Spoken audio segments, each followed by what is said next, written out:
नमस्कार दोस्तों, हरियाणा सरकार और एमबीबीएस छात्रों के बीच शुक्रवार को हुई बातचीत बेनतीजा रही। इसके चलते प्रदेश के चारों मेडिकल कॉलेजों में इमरजेंसी सेवाएं बंद कर दी गई। सरकारी मेडिकल कॉलेजों के छात्र नई बॉन्ड पॉलिसी के विरोध में पिछले 26 दिन से धरना प्रदर्शन कर रहे हैं।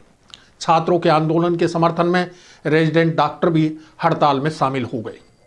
हरियाणा सरकार ने प्रदेश के अस्पतालों में डॉक्टरों की कमी को दूर करने के मकसद से एमबीबीएस छात्रों के लिए नई बॉन्ड पॉलिसी लागू की थी। इस पॉलिसी के मुताबिक छात्रों को मेडिकल कॉलेज में दाखिला लेने से पहले हर साल 10 लाख रुपए बैंक से लोन लेना होगा।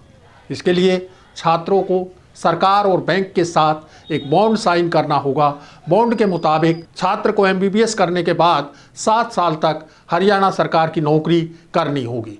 नौकरी करने वालों का लोन सरकार भरेगी। 7 साल तक नौकरी नहीं करने वाले छात्रों को बॉन्ड के मुताबिक 45 लाख रुपए ब्याज समेत भरने होंगे। छात्रों का कहना है कि बॉन्ड स्टूडेंट और सरकार के बीच होना चाहिए, उसमें बैंक को शामिल नहीं किया जाना चाहिए। बैंक लोन शामिल किए जाने से वास्तव में ये बॉन्ड पॉलिसी नहीं, फीस वसूली पॉलिसी हो गई है।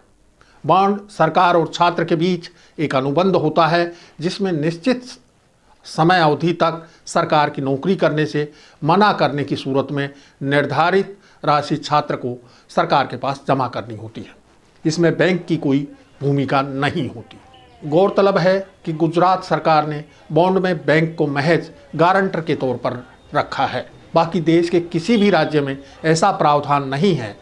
आंदोलनकारी एमबीबीएस छात्र बॉन्ड की राशि कम करने और समय अवधि 7 साल की बजाय 1 साल करने और नौकरी की गारंटी देने की मांग कर रहे हैं। सही मायने में देखा जाए तो एमबीबीएस के बाद छात्रों को आगे भी पीजी, एमएस और एडवांस कोर्स भी करने ज़रूरी है। इस तरह कैरियर की दृष्टि से भी 7 साल नौकरी की शर्त उचित नहीं है। पंजाब और राजस्थान समेत देश के 17 राज्यों में एमबीबीएस की डिग्री करने के बाद 6 महीने में नौकरी देने की गारंटी है। यदि 6 महीने में सरकार नौकरी नहीं दे पाती है तो छात्र बॉन्ड की शर्तों से मुक्त होगा, और यदि छात्र नौकरी करने से मना करता है तो उसे बॉन्ड राशि सरकार को देनी होगी। बिहार, आंध्र प्रदेश और पश्चिमी बंगाल समेत 13 राज्यों में बॉन्ड पॉलिसी नहीं है।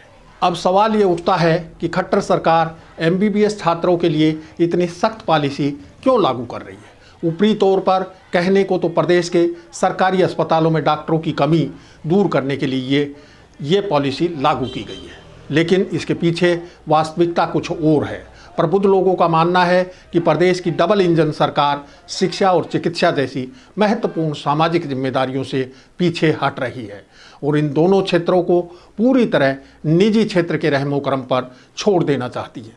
ये बात सरकार की पिछले 8 साल की कार्यप्रणाली से साफ हो चुकी है। पीजीआई, रोहतक समेत चारों मेडिकल कॉलेजों के रेजिडेंट डॉक्टर भी एमबीबीएस छात्रों के आंदोलन में शामिल हो गए। इसके चलते पीजीआई में वार्ड और ओपीडी सेवाएं ठप हो गई हैं। वार्डों में भर्ती मरीजों की छुट्टी की जा चुकी है। 25 नवंबर को सरकार और आंदोलनकारी छात्रों के बीच चंडीगढ़ में करीब 4 घंटे चली बातचीत बेनतीजा रही। इसके बाद इमरजेंसी सेवाएं भी बंद कर दी गई हैं। छात्रों के आंदोलन को सरोखा पंचायत और विभिन्न सामाजिक संगठनों का समर्थन भी मिल रहा है। सरकार की गलत नीति और हठधर्मिता का खामियाजा मरीजों को उठाना पड़ रहा है। इसलिए सरकार को बॉन्ड पॉलिसी 2020 को तत्काल वापस लेकर छात्र आंदोलन खत्म करवाना चाहिए। साथ ही ऐसी बॉन्ड पॉलिसी बनाई जानी चाहिए जिससे छात्रों का कैरियर भी प्रभावित ना हो और सरकारी अस्पतालों में भी डॉक्टरों की कमी ना रहे। अब समय हो चला है आपसे विदा लेने का। उससे पहले एक ज़रूरी अपील, आपको हमारा वीडियो पसंद आया हो तो लाइक, शेयर और सब्सक्राइब करें। साथ ही कमेंट करके अपनी राय भी दें। जल्द फिर हाजिर होंगे एक नए मुद्दे के साथ। नमस्कार।